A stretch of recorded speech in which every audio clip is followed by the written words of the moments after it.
Alright guys, in this video episode we're working with volumes of revolution. Well, what are volumes of revolution? Well, it's kind of like this region I'm about to show you is where you take a 2D flat shape, like for example this region here, between a curve up here, y equals x cubed, that's a cubic, and the x-axis. And we've got that region in here, it's in 2-dimension. Now, what would happen if we spun that 2-dimensional region around the x-axis? It'll have a circular cross-section. That's going to be called a solid of revolution.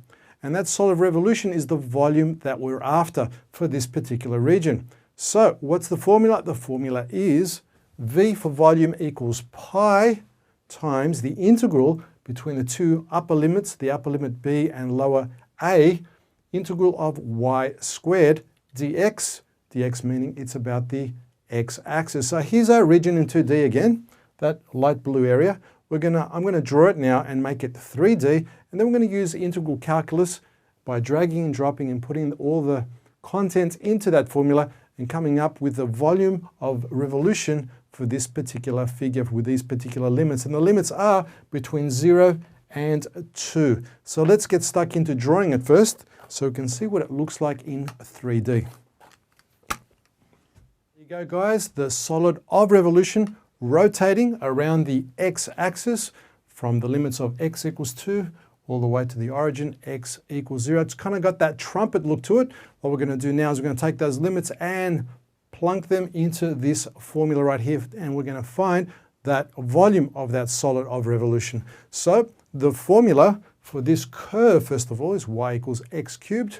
It's right up here, and you've got to notice that we have y squared here, not y, which means we've got to square our y over here. So if y equals x cubed, therefore y squared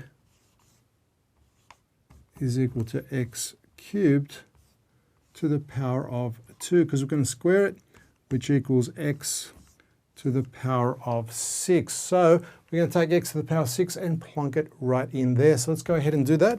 So our volume, V, is equal to pi, and the limits from 2 to 0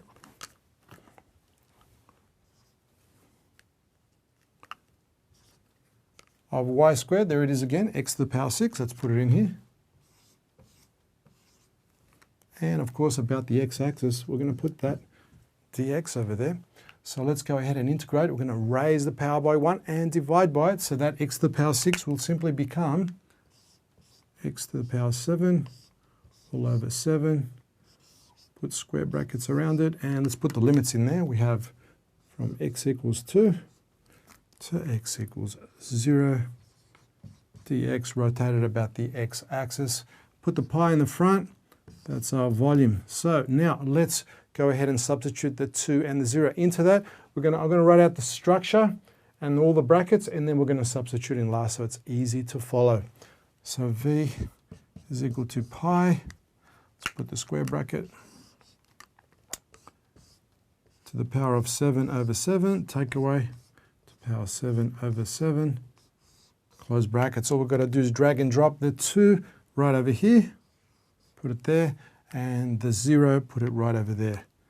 That 0 is going to disappear because 0 to the power 7 over 7 is nothing, so that'll disappear.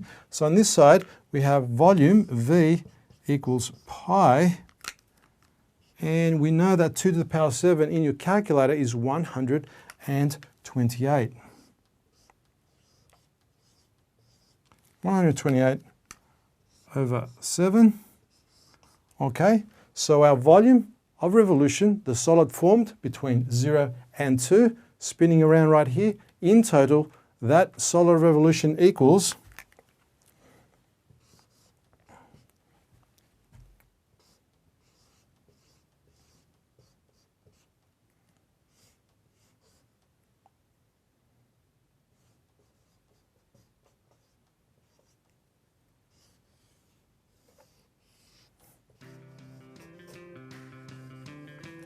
volume V equals 128 pi over 7 units cubed to the power of 3. There you go, guys.